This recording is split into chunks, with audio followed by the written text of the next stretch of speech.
So why does this matter right now? Well, the consensus is not irrational. Unemployment is sitting at 4.4% and the trim medium inflation is still 3.6% above the Reserve Bank's target band. So even as parts of the economy start to soften, the RBA still has plenty of room to hold.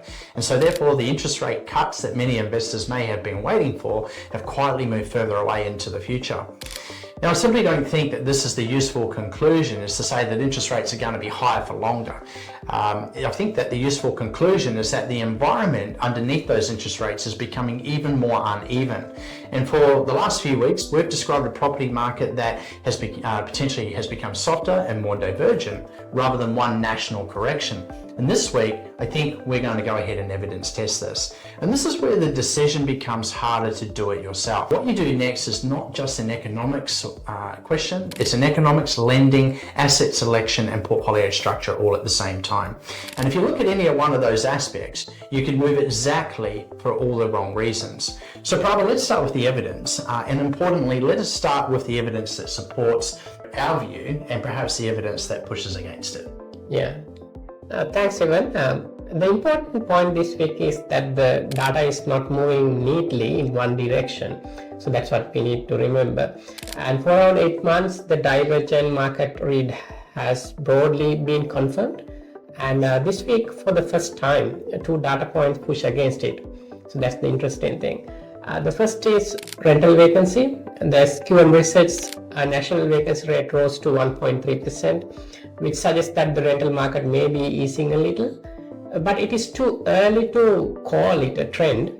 That figure covers the whole country and it's only 1 month of data.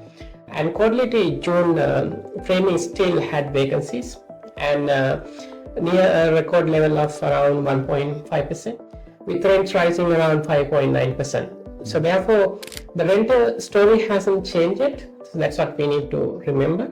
And we need another month of data to understand it more precisely and present in a real shift. The second warning sign is Queensland house sales, and which are down around 40% according to one source. So that's a big enough fall to take seriously, but it's only coming from that particular source. So we need more evidence before jumping to a conclusion saying the Queensland market is changing the direction. And for now, it means we need to look more closely at which type of properties and which local areas are actually slowing down. That's what we need to look at perfectly.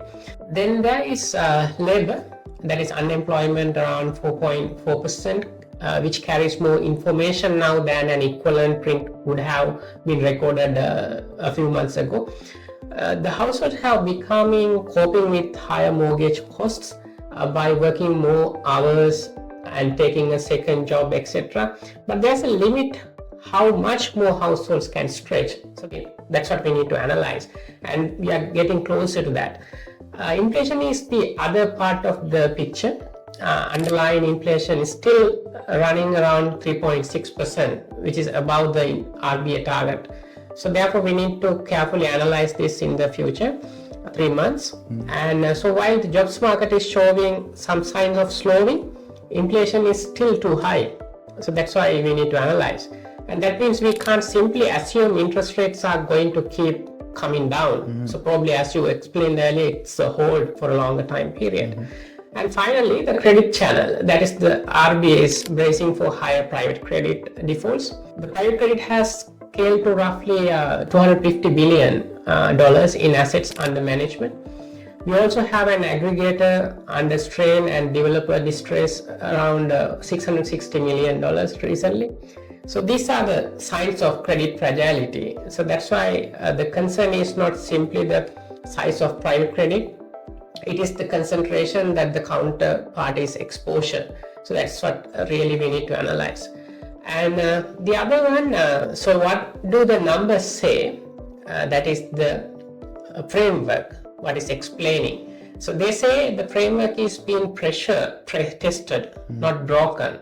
Right? They tell us we need to look more closely at the detail rather than the precise numbers.